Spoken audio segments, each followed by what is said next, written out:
Hello everyone, and welcome to yet another example of Newton's first law.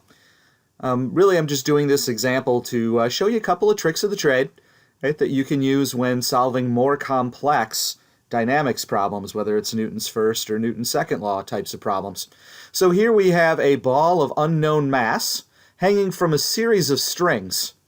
And we've got a vertical string here, and then we have two diagonal strings. These two diagonal strings happen to each be at 35-degree angles, and somehow we have measured the force in them with maybe a force probe or a spring scale to be 50 newtons. Right, so 50 newtons here and 50 newtons here. And my question is, what is the mass of this ball? Well, with all dynamics problems, our first step is always to draw a force diagram. So let's draw a force diagram of the ball. Oh, sorry, I'm going to name these. I'm going to call this f of t1, and I'm going to call these f of t2. Now, I could call this f of t2 and f of t3, but since they're identical, I'm going to keep them at f of t2. You do need the extra little subscript to distinguish between the vertical string and the diagonal strings. And again, let's say, this one was off straight, right? It was a horizontal string.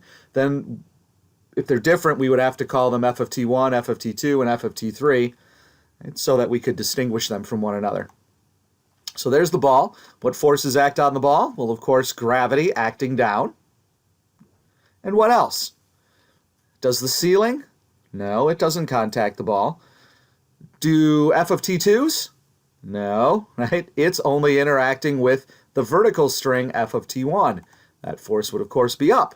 How big would those forces be? Well, they would be balanced because, of course, it's not accelerating.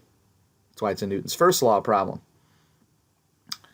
So if we then look at this problem, right, the f of g, the mass of the ball, is hidden inside of f of g. But we run into a problem, which is that we don't know what f of t1 is. We happen to know what the f of t2s are.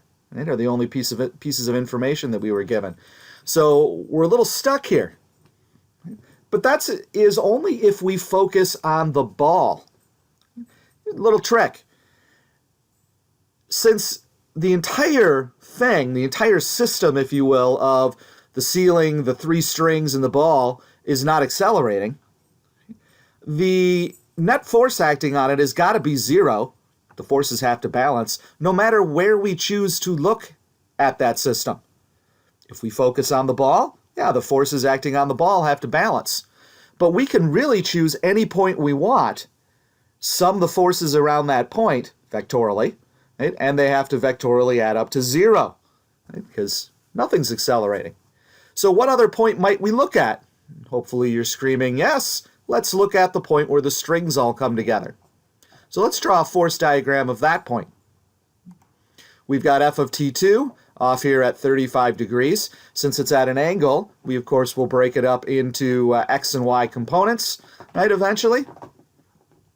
So here's our other f of t2, which is the same as this one, and then we have the f of t1 acting down. Note, we don't have a force of gravity here, right? Force of gravity acts on the ball. We're considering these all to be massless physics strings. Right, so we don't have to worry about f of g at all at this point. Now, this is the kind of force diagram that you would need to draw on an AP test. Right? The AP test will always say to you things like, draw all of the forces without components, right, that you would need for the test. Right? If you draw components on the original diagram, you're going to actually lose points. I don't like it. I don't think it's the way it should be done, but they would actually treat each component you draw as an extraneous force and subtract a point from your overall score. So say this is a 3-point force diagram they wanted you to draw. If you drew x and y components onto both of these, you'd actually end up with 0 points, right? Even though your diagram was completely correct. So get used to this. You're going to see it on some of the worksheets and things where I'm going to ask it in a more AP-ish way. The first question will ask for the force diagram without components. The second question will say, if you need anything else, draw a new force diagram. And that would be your indication of, okay, now let's quick sketch the force diagram with the components, right, so that we can actually do the trig and do the physics on it. So if here's our two f of t2s, We, of course, have an f of t2x and an f of t2y over there. And then we have another one here.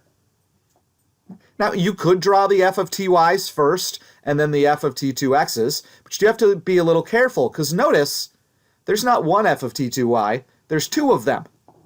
Right? Both strings are partially pulling up.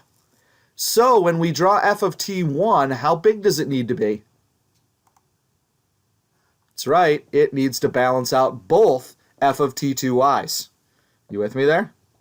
Right? It needs to balance out this one and this one.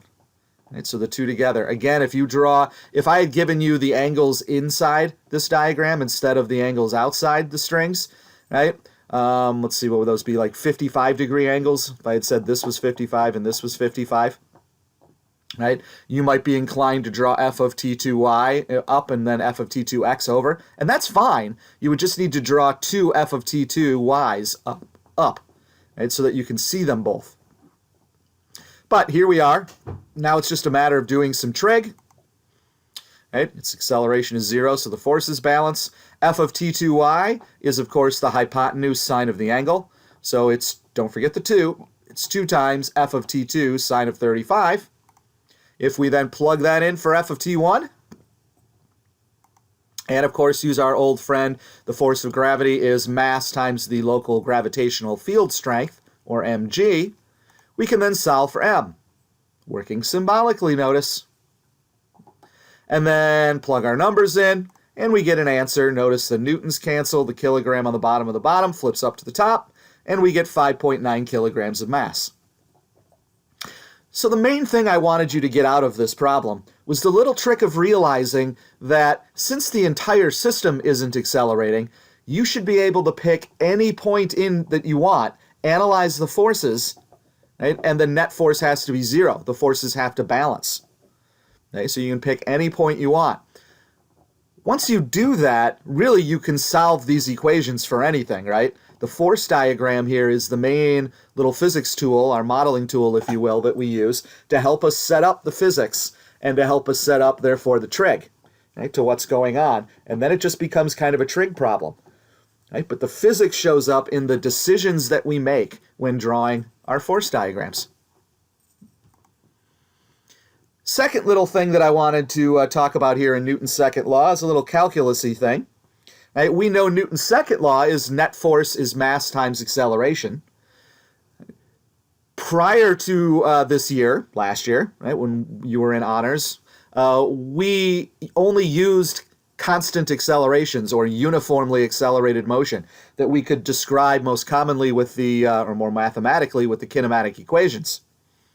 Right? But this being APC, we can use calculus. We know that if we're given a position as a function of time, this is function notation, that the derivative of the position with respect to time gives us the velocity. Remember, that's the rate of change of position, which is how we define the velocity, the slope of the position time graph. And if we take the derivative of the velocity with respect to time, the instantaneous rate of change of velocity, we of course get the acceleration. And this is otherwise known as the second derivative of the position with respect to time. And note the notation here. I don't know why it's written this way. It's actually Gottfried von Leibniz's notation, not Newton's. But you put the 2 up here on the top, you put the 2 down here in the bottom. That does not mean squared. That means take 2 derivatives. It's the slope of a slope, the rate of change of a rate of change. Right? So if we plug that in, we get a more calculus-based version of Newton's second law, where you can find the net force by first figuring out the acceleration with calculus, right, and then multiply by the mass. This is a fairly common thing to see them do on, say, multiple choice problems. Like, they might give you a velocity function and ask you to find the net force acting on the object at a particular time. Well, you find the acceleration by taking a derivative, right, and then evaluate it, plug it into f equals ma, or f equals m times the second derivative of the position with respect to time, and away you go. So I hope you've enjoyed a few extra little tricks when using Newton's laws.